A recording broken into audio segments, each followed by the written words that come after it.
사랑하는 영락교회 지체들에게 주 안에서 평화 인사를 전합니다. 오늘은 2022년 6월 7일 화요일입니다. 오늘의 묵상 본문은 욥기 3장 1절로 26절까지의 말씀입니다. 오늘 본문 3장 1절부터의 말씀은 이렇게 시작합니다. 그 후에 욥이 입을 열어 자기의 생일을 저주하니라.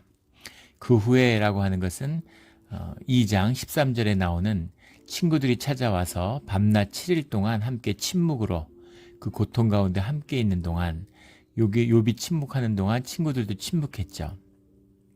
근데 그 7일의 침묵이 끝난 다음에 이제 욥이 입을 열어서 자기의 생일을 저주하니라 이렇게 말씀이 시작하고 있습니다. 자기의 생일 이렇게 해석했는데 at 연모라는 말이에요. at 연모 그러니까 더 데이입니다. 그날과 같은 말이죠. 근데 욤이라고 하는 말은 데이라고 해석을 했는데 자기의 생일이라고 해석했지만 내 삶이라고 해도 되고 내 시간이라고 해도 되고 내 인생 이렇게 해석해도 됩니다.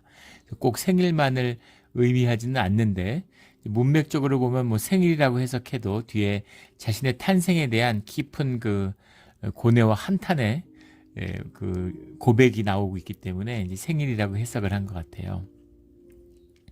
자기의 생일을, 삶을 또는 인생을 저주하니라 이렇게 얘기하고 있습니다. 삶을 저주하는 그런 욥의 그 고통이 고백이 임하고 있는 것이죠. 2절에 욥이 입을 열어 말하되 내가 낱날이 이 낱날이라는 것도 똑같이 우리 1절에 나오는 욤이죠. 낱날이 멸망하였더라면 사내 아이를 베었다 하던 그 밤도 그러하였더라면 태어난 날 아니면 내가 아이가 잉태된 날 이렇게 더 시간이 뒤로 점점 더 후퇴하는 거죠. 4절에 그날이 캄캄하였더라면 이라는 말은 이제 흑암을 이야기하는 겁니다. 그날이 없었더라면 이 시간이라고 하는 우리 공간이라고 하는 것이 태초의 질서죠. 주님의 흑암으로부터 주님의 흑암을 갈라서 그 가운데 우리의 공간과 시간이 시작되는 것이잖아요. 그런 시간의 질서 자체를 무루 돌리는 그런 캄캄한 어둠이었더라면 이런 의미죠. 하나님이 위에서 돌아보지 않으셨더라면 빛도 그날을 비추지 않았더라면 빛이라는 것이 이제 존재하기 때문에 세상과 시간이 존재하는 거죠. 시공의 비밀이 빛으로 열리는 거잖아요. 그런 게 아예 없었더라면 이런 한탄입니다. 5절에 어둠과 죽음의 그늘이 그날을 자기의 것에 주장하였더라면 구름이 그 위에 덮였더라면 흑암이 그날을 덮었더라면 그 태어난 날, 태어나지 않았더라면 아예 이 세상에 없었더라면 이런 이야기죠. 6절에 그 밤에 컴컴한 어둠에 잡혔더라면 해의 날수와 달의 수에 들지 않았더라면 이런 깊은 회한이죠. 한인 것입니다. 회한이 밀려오는 거죠. 그런 반복적으로 얼마나 고통스러운가라는 것을 이제 고백하고 고통을 토로하고 있습니다. 7절에 그 밤에 자식을 베지 못하였더라면 상당한 의역인데 이 말씀이 갈무드라는 말이에요. 갈무드라는 말은 영어로 하면 hard, barren 이런 말입니다. 단단한, 메마른 그 날이 메말랐더라면 생명이 없었더라면 이런 말이죠. 그 밤에 즐거운 소리가 나지 않았더라면 즐거운 소리라고 해석한 게 레나흐라는 말인데 이것이 이제 영어로 하면 ringing cry. 그러니까 아이가 태어나는 애가 태어나면 랑 하고 울잖아요. 그 말을 하는 거죠. 태어나지 않았더라면 하는 말과 같은 말입니다. 태어나지 않았더라면 아예 생명 자체가 잉태되지 않았더라면 그런 깊은 원망과 이런 회한을 토로하는 것이죠. 8절에 나를 저주하는 날들 곧 리워야단을 격동시키기에 익숙한 자들이 그 밤을 저주하였더라면 리워야단을 격동시키기에 익숙한 자들이 누굴까에 대한 논란이 있어요. 그런 사람들이 누굴까라는 겁니다. 여러 가지 무슨 주술사다 여러 가지 이제 해석들이 있는데 리워야단을 격동시키고 그 밤을 저주할 수 있는 사람은 주님밖에 없죠. 그래서 하나님이 그날을 멈추셨더라면 이라는 하나님에게서 축복도 나오지만 저주도 나오는데 왜 그날을 축복하셨습니까? 라는 그런 한탄이 나오는 거죠. 9절에 그 밤에 새벽별들이 어두웠더라면 그 밤이 광명을 발할지라도 얻지 못하며 동틈을 보지 못하였더라면 좋았을 것을, 그날이 아예 없었더라면, 그날이 밝아오지 않았더라면, 자신이 생명을 얻고 이 땅에 오지 않았더라면, 태어나지 않았더라면, 이런 한탄입니다. 그런 한탄이 점점 깊어지는 거죠. 10절에 이는 내 모태의 문을 닫지 아니하여 내 눈으로 환난을 보게 하였음이라. 왜 어머니가 날 낳으셨을까? 아이를 못 낳게 하지. 이런 출생과 자신의 탄생 자체를 저주하는 그런 고백이에요. 11절에 어찌하여 내가 태에서 죽어 나오지 아니하였던가? 어찌하여 내 어머니가 해산할 때 내가 숨지지 아니하였던가? 예. 네, 이 말을 이제 욥이 나이가 있으니까 어머니가 살아 계셨는지 모르겠지만 어머니가 들으면 정말 정신을 잃을 만큼 충격적인 고백이죠. 이런 불효가 어디 있겠어요. 그 아픔과 목숨을 걸고, 지금도 그렇지만 이 시절에 자식을 낳는다는 게 엄마가 온 뼈가 이완되고 온몸에 온 뼈가 다 이완된다고 하잖아요. 목숨을 걸고 살을 찌는 아픔으로 아이를 낳았는데 내가 태에서 죽어 나오지 않은, 차라리 태어날 때 죽어서 태어났으면 얼마나 좋았겠습니까? 내가 해산할 때 왜 죽지 않았습니까? 라는 고백인데 이런 불효가 없죠. 이런 불효가 없고 하나님께도 이런 불효가 어디 있겠습니까? 그러니까 오죽하면 이런 게 나오겠어요. 자식 10명을 앞세우고 모든 걸 잃고 질병 속에서 고통받고 있는, 마치 세상과 마귀의 조롱거리가 된 듯한 그런 비통함 속에서 나오는 고백이죠. 그 극단적인 삶의 마지막 한계에 가니까 차라리 죽었으면 좋겠다라는, 죽고 싶다라는 고백입니다. 우리 성도님들 살면서 죽고 싶다 이런 마음이 들어보신 적이 있는지 모르겠어요. 정말 사는 게 너무 고통스러워서 이 고통을 면할 수만 있다면, 그 고통이라는 게 내 삶과 맞닿아 있는 것이잖아요. 삶의 본질이죠. 너무 고통스러우니까 삶이 차라리 없었더라면 얼마나 좋았을까, 이런 고백을 드리고 있는 겁니다. 참 읽을수록 가슴이 무거워지는 그런 고백이죠. 12절에 어찌하여 무릎이 나를 받았던가, 어찌하여 내가 젖을 빨았던가. 어찌하여 젖을 빨았던가라는 건 그 당시 아이가 태어나면 그 후에도 마찬가지죠. 아이가 태어나면서 울면 제일 먼저 엄마 옆에 눕혀서 젖을 빨게 하는, 그렇기 때문에 태어나자마자 젖을 빠는 것인데 출생의 순간을 말하는 거죠. 무릎이 나를 받았던가라는, 무릎이 나를 받았던가라는 건 누군가의 무릎 위에 놓여졌다는 이야기잖아요. 누구의 무릎이냐, 이것도 주석이 여러 가지 있어요. 태어난 엄마의 무릎일 것이다. 아니면 아이를 받은 산파 미드와이프의 무릎이다. 또는 미드와이프가 받아서, 아이를 받으면 아버지한테 전 보여주기 때문에 옆에 있던 아버지가 받아서 무릎에 앉힌 거다. 누구 무릎이든 그게 중요한 것은 아니겠죠. 태어나자마자 근데 왜 나를 받았습니까? 나를 왜 무릎에 눕혔습니까? 내 젖을 왜 빨렸습니까? 젖을 안 빨리고 내버려 두지. 이런 한 섞인 이런 고백이죠. 13절에 그렇지 아니하였던들 이제는 내가 평안히 누워 자고 쉬었을 것이니, 이것은 내가 그렇으면 죽었을 텐데, 이런 이야기. 젖을 안 빨렸더라면, 나를 무릎에 앉혀서 그렇게 추스리지 않았더라면, 죽어서 태어났더라면, 아예 잉태가 되지 않았더라면, 그럼 내가 지금 그런 죽음 가운데 있을 텐데, 이런 얘기죠. 14절에 자기를 위하여 폐허를 일으킨 세상 임금들과 모사들과 함께 있었을 것이요.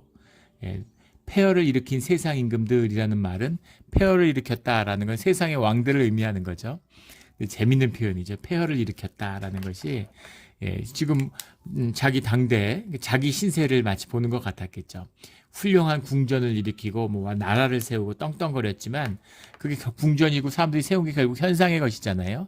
시간과 함께 모든 게 다, 현상적인 물질이라는 건 시간과 함께 썩어지는 것이니까 다 폐허로 변해버리죠. 폐허를 일으켰다. 처음에 폐허를 일으킨 건 아니죠. 처음에는 궁전과 멋진 성을 쌓았죠. 그것이 다 폐허가 된, 결국은 폐허를 일으킨 것밖에 남지 않은 아무것도 아닌 케이사르의 영광이 어디 있느냐. 지금 이 세상에 보세요. 무슨 알렉산더의 영광, 솔로몬의 영광이 어디 있어요. 다 폐허죠. 결국 폐허를 일으킨 것에 지나지 않는 세상 임금들, 다 죽어서 아무것도 세상에 폐허밖에 남긴 것이 없는 죽음 가운데 있는 세상 임금들, 모사들이라는 건 성경에 종종 나오는 표현이죠. 요아세라는 말인데, 요아세라는 표현이 영어로는 카운셀러 같은 거예요. 우리 모사라는 거는 이제 꾀할 모자가 있어서 모사꾼이다. 그럼 사실은 우리말로는 별로 좋은 의미가 아닌데, 모에는 이제 의논할 모자가 있죠. 그래서 일을 의논한다. 의논할 모자에다 일사자를 써서 이제 모사다. 예, 사라는 게 일 삼는다라는 게 뭐 우리 예전에 사회, 사업 이런 것처럼 우리 전통적인 표현 가운데 관직을 의미하는 거죠.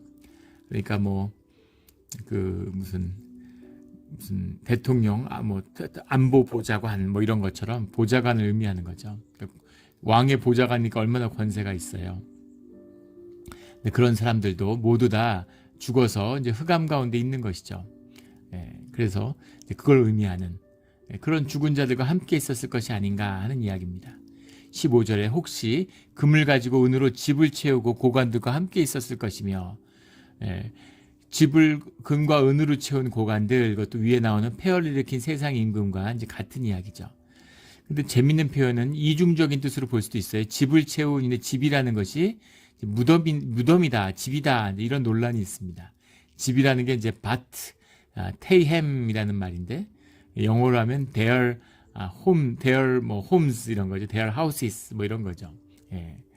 근데 무덤을 금으로 채웠다라는 표현으로 볼 수도 있습니다. 왜냐하면 상지는 이제 죽어서 금을 가지고 가서 죽어서도 이제 잘 살아야 되니까 그래서 금과 은을 무덤에 같이 묻었죠. 예. 그래서 금과 은으로 무덤을 채운 고관들 무덤에 같이 누워 있는데 그런 표현일 수도 있고, 그것이 아니라 살아서 금과 은으로 집을 채웠지만 이제는 죽어서 무덤에 누워 있는 자들 이렇게 볼 수도 있는데 집으로 보는 게 맞겠죠. 위에 폐허를 일으킨 세상 임금들과 통하기 때문입니다. 16절에 또는 낙태되어 땅에 묻힌 아이처럼 나는 존재하지 않았겠고 빛을 보지 못한 아이들과 같았을 것이라. 죽음 가운데 있을 때 태어나서 세상에 폐허를 세우고 왕궁을 세웠다가 폐허가 된 세상 임금이나 금은으로 집을 채웠던 고관들이나 낙태되어서 태어날 때 죽어서 묻힌 아이들이나 다 똑같이 죽음 가운데 누워 있었을 텐데, 이런 의미인 거죠. 얼마나 깊은 절망 가운데 욥이 빠져 있는가 하는 그 이야기입니다. 17절에 거기서는 악한 자가 소유를 그치며 거기서는 피곤한 자가 쉼을 얻으며, 18절에 거기서는 갇힌 자가 다 함께 평안이 있어 감독자의 호통 소리를 듣지 아니하며, 노예가 없다는 거죠. 세상에 살 때 노예 노동을 했지만 죽음 가운데는 쉼이 있지 않느냐, 이런 이야기입니다.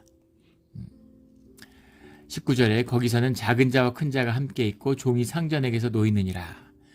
권세가 있고 부자든 가난하고 노예가 된 자든 간에 죽음의 세계에서는 모두가 다 똑같지 않느냐라는 것입니다. 마치 죽음의 예찬 같은 이제 그런 고백이고, 자기의 삶에 대한 끝없는 저주같이 들리는 그런 고백이죠. 20절에 어찌하여 고난당하는 자에게 빛을 주셨으며 마음이 아픈 자에게 생명을 주셨는고. 고난당하는 자고 마음이 아픈 자는 자기 자신이죠. 살아있기 때문에 그 모든 고통을 온몸으로 감내해야 하는 그런 욥의 그 아주 통절한 고백입니다.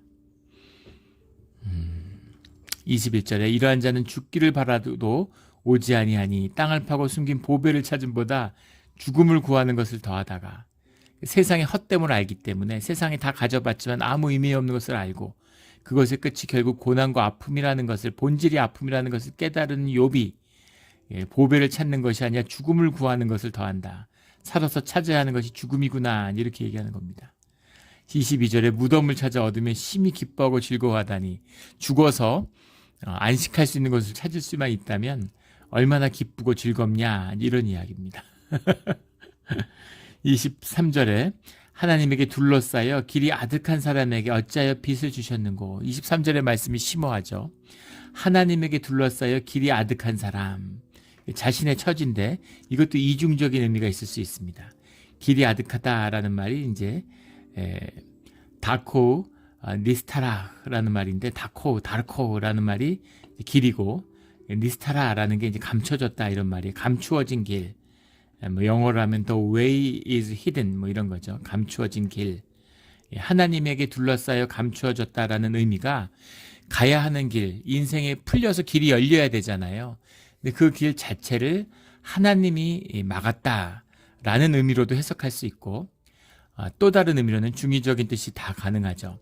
이렇게 어둡고 절망과 비탄의 길 속에 있지만 우리 그 울타리로 주님이 두르셨지 않습니까? 라고 하는 마귀의 참소같이 하나님이 생명을 지켜주고 계시는, 왜 생명도 거두어 가시지 다 잃었는데 하나님이 생명만을 지켜주고 계실까라고 하는, 어찌하여 빛을 주셨는고라는, 왜 생명은 붙들어 주시고 생명을 지켜주십니까? 생명도 가져가시지. 이런 중의적인 의미가 다 있는 거죠. 두 뜻이 다 맞죠. 그 고난을 허락하신 분이 주님이시지만 또 그 고난 가운데 생명을 지켜주시는 분이 주님이시니까 그 중의적인 의미가 23절에 다 들어있습니다. 그래서 24절에 나오는 음식 앞에서 탄식이 나고, 내가 두려워하고 무서워하는 것이 내 몸에 미쳤다. 두려움에 사로잡혀 있다는 거죠. 25절에. 26절에 나에게는 평온도 없고 안일도 없고 휴식도 없다. 이런 고백을 합니다. 삶 가운데 평안, 휴식, 평온이 없다라는 건 하나님의 임재 가운데 내가 함께하지 못한다. 마음속에 하나님을 붙들고 있지 못하다라는 고백이죠. 다만 불안만이 있구나 이렇게 고백합니다. 마음속에 불안이 있다는 것은 가슴속에 믿음을 이제 잊어버렸다는 이야기죠. 하나님의 임재를 잃었다는 증거가 불안입니다. 그런 경험도 해보셨을 거예요. 특별한 이유가 없는데 알 수 없이 계속 불안하고 뭔가 찜찜하고 불안한 겁니다. 그럴 때는 주님 앞에 기도하고 삶을 주님께 돌이켜야 한다는 사인이죠. 불안과 염려예요. 우리 여러 번 나눈 말씀이지만 믿음의 반대는 불신앙이 아니라 불안과 염려입니다. 하루를 살았는데 내일이 염려된다. 내일을 염려하니까 우리가 내일을 도모하는 것이죠. 그런 것이 불신앙의 증거예요. 주님의 사람은 평안과 기쁨이 있죠. 그걸 잃어버린 욥의 고백입니다. 3장의 말씀이 이제 논란이 많은 말씀이죠. 그리고 이 말씀의 논란은 뭐 더 얘기할 것도 없이 4장부터 이야기는 친구의 엘리바스부터 시작해서 친구들이 돌아가면 이제 폭격을 시작하죠. 친구들도 다 맞는 말을 합니다. 야, 어떻게 고난을 받았다고 생명의 주인이시고 생명을 허락하신 하나님께 받은 생명인데 자신의 생명과 탄생을 저주할 수 있느냐? 어떻게 보면 굉장히 위태위태한 이야기 같죠. 하나님까지 얘기하지 않더라도 야, 네가 어떻게 널 정말 목숨을 걸고 뼈가 다 이그러지고 살이 찢어진 아픔으로 낳아준 어머니가 있는데 왜 태어날 때 죽지? 나를 태어나지 못하게 하지? 이런 말을 어떻게 할 수가 있냐? 정말 상상할 수 없는 이야기죠. 근데 누구도 이 아픔을, 자식 열을 한순간에 보내고 모든 것을 다 잃은, 그리고 더 가슴 아픈 건 무엇이냐면 마귀가 힘이 세서 하나님이 마귀를 못 당했다 이러면 괜찮죠. 뭐 어떡하겠어요. 하나님이 날 지켜주시려고 하셨지만 하나님이 힘이 없고 능력이 안 되는 건 그게 아니잖아요.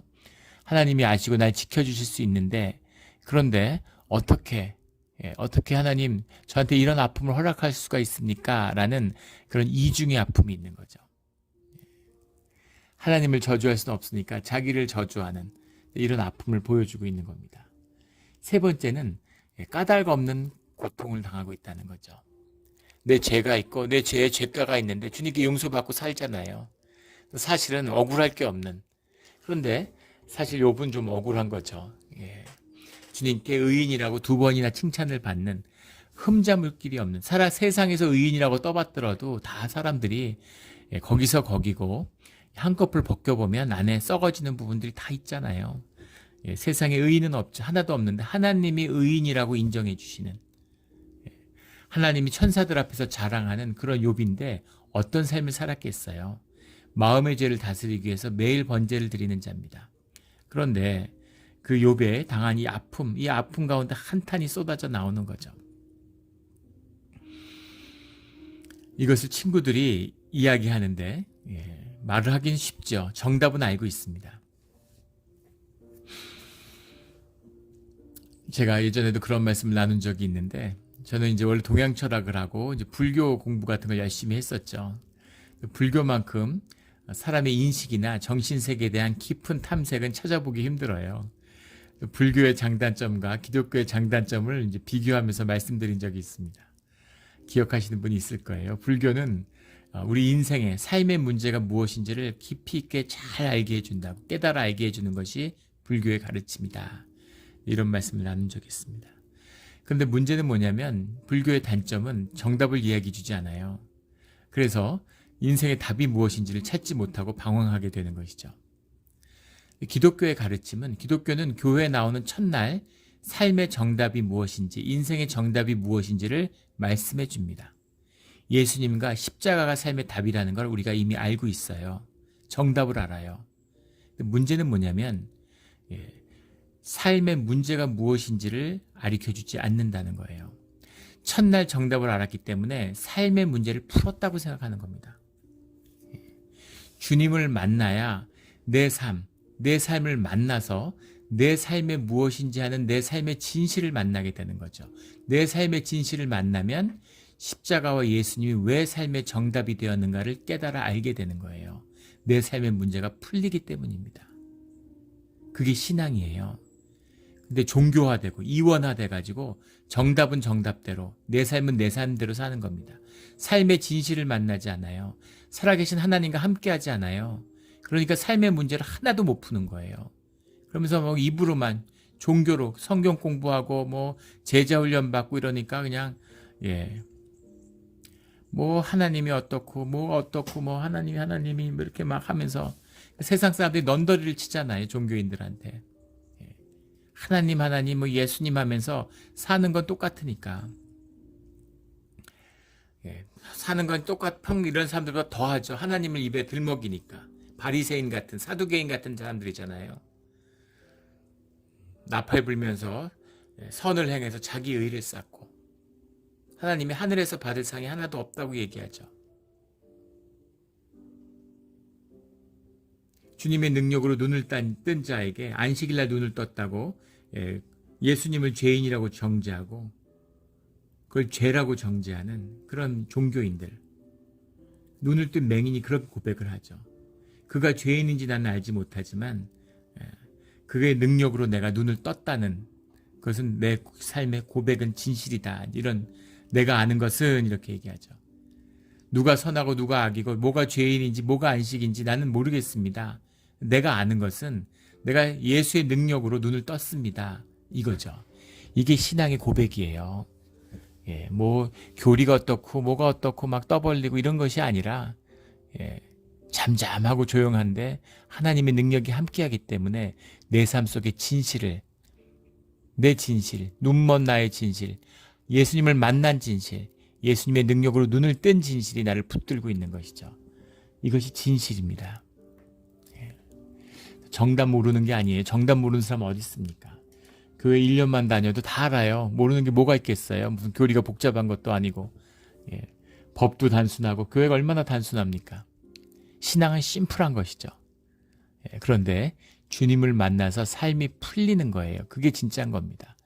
옷이 중요한 게 아니라 몸이 중요한 거죠. 몸이 있어야 옷을 걸치는 거잖아요. 그래서 그 진실의 관점에서 본다면 오늘의 말씀은 좀 다르게 보이죠. 얼마든지 욥을 정죄할 수 있어요. 욥을 판단할 수 있습니다. 욥을 비판할 수도 있어요. 그러나 욥에게서 하나님이 욥을 품고 욥의 삶을 만나주는 가장 중요한 포인트는 욥의 진짜 중요한 점, 진실하다는 거죠. 우리 지난 주일 말씀에도 진실이 얼마나 소중한 것인가 라는 걸 나눴는데 자신의 아픔, 너무너무 아픈 거죠. 그 아픈 걸 주님 앞에 솔직하게 고백하고 있는 겁니다. 이 사람 저 사람 만나서 떠든 것은 아니고 친구들하고 일주일을 침묵하고 자기 안에 남은 생각나고 기분 나는 대로 떠드는 것이 아니죠. 그렇게 저주를 쏟아낸 게 아니라 일주일을 침묵하고 아픔 가운데 그 친구들과 함께 기도했겠죠. 그리고 자기 속에 가장 깊은 곳에서 올라오는 아픔을 주님 앞에 토로하는 거예요. 아픔이 올라오는데, 한탄이 올라오는데 그걸 꾹꾹 누르고 종교적으로 눌러서 그럴듯하고 난 괜찮아, 내 염려하지 마, 우리 뭐 하나님이 계시는데 기도하면 되지, 그렇게 하나만 한 소리, 거칠의 소리가 아니라 깊은 아픔을 정직하게 주님 앞에 토로하는, 주님 제가 정말 죽고 싶습니다. 사는 게 죽는 것보다 더 괴로운 것 같습니다. 주님 내가 왜 이렇게 아픈 고통을 당해야 됩니까? 이거 주님 앞에 토로하는 아픈 토로예요. 누가 이걸 정죄할 수 있겠어요? 종교인들이 정죄하죠. 종교의 이름으로. 이 진실, 이 아픈 진실. 또 하나 만나야 될 것은 욥이 연약하다는 겁니다. 자식을 잃고 재산을 잃고 그 속에 깊은 몸의 질병 가운데 아픔과 고뇌 가운데 견디지 못하는 이 깊은 이 아픔 속에서 못 견디는 연약함이 있다는 거예요. 근데 이 연약함을 스스로 정죄하지 않는다는 거죠. 세상은 연약함을 정죄해요. 세상에선 비실비실하면 안 됩니다. 다 센 척 하잖아요. 세 보이려고 나뭇잎 치마로 가리고 성공하고 왜 출세하려고 그래요. 무시당하지 않으려고 연약함을 정죄하니까. 근데 주님은 연약함을 품어주시는 분이죠. 우리를 연약하게 만드셨잖아요. 연약함의 비밀입니다. 그 연약함을 있는 그대로 그 연약함 때문에 주님을 만나게 되는 것이죠. 종교는 거짓이니까 막 자꾸 센 척하고 믿음의 영웅이 되는 것처럼. 주님 우리에게 슈퍼히어로 되라고 한 적이 없어요. 무슨 믿음의 영웅이 돼서 뭔가 보여주라고 그렇게 말씀하신 적이 없습니다. 아프면 아파하고 슬프면 슬퍼하고 그 아픔과 슬픔이라는 게 내 진실이고 내 껍데기를 버린 자리에서 삶의 연합이 일어나는 거죠. 깊이 아파하는 아픔. 그게 아픔의 비밀입니다. 예전에 제가 섬겼던 교회 전도사님이 계셨는데 남편을 일찍 보내고 깊은 아픔 가운데 한이 많죠. 근데 주님을 섬기는 이제 그런 신앙의 길을 걸으셨어요. 그 아픔 때문에 삶에 뭔가가 있는 거죠. 어려움과 힘든 일을 당한 분들이 있는데, 근데 그 종교인들, 미숙한 분들이 와가지고 뭐 하나님이 뭐 은혜를 베푸실 걸 하나님이 사랑하신다 그러고, 뭐 그런 소리들 떠벌려봐야 아무게 안 되는데 그 전도사님이 가가지고 한 번 하고 옆에 앉아가지고 손을 그냥 꼭 잡으면 같이 눈물이 터지는 거죠. 눈물을 흐르는데 마음에 깊은 위로가 임하고 마음속에 평안이 오는 그런 치유를 경험했다. 이런 고백들을 아픔을 당했던 그런 집사님들, 권사님들이 그런 고백을 하세요. 이게 연약함의 비밀입니다. 다 연약하잖아요. 우리 주님이 만든 우리 인간, 호모 사피엔스라고 그러죠. 우리 인간이 세상을 지배하게 된 비밀, 지배하게 된 비밀이 연약함이라는 거 아니에요? 오랑우탄은 말할 것도 없고 무슨 뭐 개코 원숭이 이런 거 뭐 말할 것도 없죠. 원숭이 중에서 제일 힘이 약한 게 침팬지잖아요. 침팬지 중에 순놈보다 암놈이 힘이 훨씬 약한데 침팬지의 아무리 약한 힘이 연약한 몸무게 40kg짜리 암 침팬지도 몸무게 100kg, 200kg 나가는 인간 힘 제일 센 이 역도 선수보다도 힘이 세다는 거 아니에요. 인간의 뼈를 마디마디 파닥 전부 다 부러뜨릴 수 있대요. 우리가 타잔 같은 걸 옛날에 영화 드라마를 봐가지고 침팬지를 우습게 하는데 1대1로 붙어서 어떤 인간도 침팬지를 못 당한다는 거죠. 인간이 너무 연약해요. 진화가 됐다면 힘이 세고 힘센 사람이 세상을 지배하잖아요. 남자 여자를 보십시오. 모든 능력에서 여자가 더 뛰어나요. 예전에 아들 둘 낳아 키우다가 딸 둘을 키우다가 아들을 낳은 집사님이 계셨는데 예전 섬기던 교회에 아들 키우니까 약간 모자란 그런 전응아가 태어난 줄 알았다고 그렇게 얘기하시더라고요. 딸들은 너무 똘똘하잖아요. 애들 그냥 또릿또릿하고 일도 잘하고. 근데 남자애들은 뭐 19은 20에 19은 다 멍하고 그냥 자기 앞치레를 잘 못해요. 교회도 우리 여자 성도님들이 또릿또릿하게 일을 잘 하시잖아요. 봐서 뭐 하겠습니까? 학교 봐도 여자애들이 훨씬 더 똘똘하죠. 그리고 실제로도 인지적으로나 정서적으로나 여성들이 훨씬 강인하고 훨씬 더 똘똘하다는 거죠. 멀티펑셔널, 여러 가지를 같이 여성들은 처리할 수 있는데 남자들은 그런 기능을 가진 사람이 거의 없다는 거 아닙니까? 언어적인 기능도, 정서적인 기능도 그렇고 같이 충격이나 상처나 아픔을 받아도 회복력이나 견디는 힘이 여성이 훨씬 강하다는 거죠. 같이 굶겨도 남자가 먼저 죽는다는 거 아니에요? 그렇게 여성들이 강인한데 어떻게 남성 우위의 사회를 만들고 남성들이 떵떵거리고 살았을까? 몇천 년 동안. 그 유일한 힘은 남자들이 여성보다 한 30% 근육이 더 많다는 그 이유 하나 때문이라는 거죠. 그 남자들이 우위가 되는 사회상은 전쟁이 끊이지 않는다는 거 아니에요? 남자들이 아무짝에도 쓸모없는 사람처럼 보이다가 십중이 갔다가 그러다가 전쟁만 나면 남자가 귀해지는 거죠. 사자들 똑같잖아요. 숫사자들 보면 맨날 하품하고 누워 잠만 자다가 암사자들이 사냥하면 와서 먹기만 하고.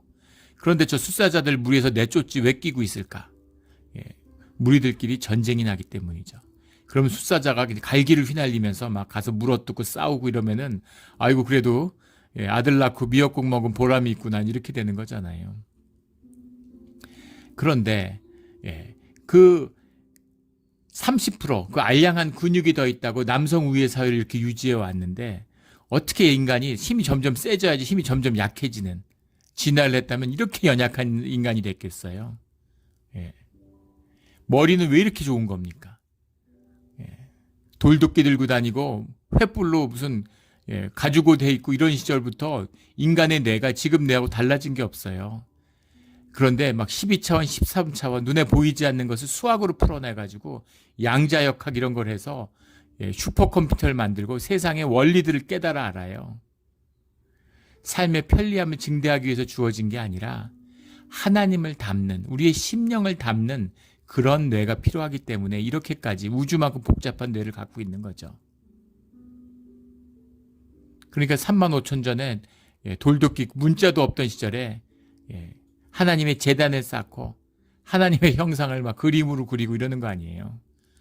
이게 심령의 비밀이고 연약함의 비밀입니다. 왜 인간이 들판으로 나왔을까? 숲에 살았는데 들판으로 나왔기 때문에 문명이 시작된 거죠.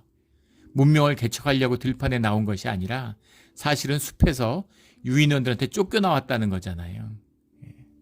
침팬지, 오랑우탄, 무슨 개코 원숭이 이런 애들은 도저히 그 등살에 견딜 수가 없어가지고 같이 경쟁이 안 되니까 먹을 것도 없고 살기도 막막한 떼약볕에 가릴 곳도 없는 몸에 털이 있으면은 털이 없는데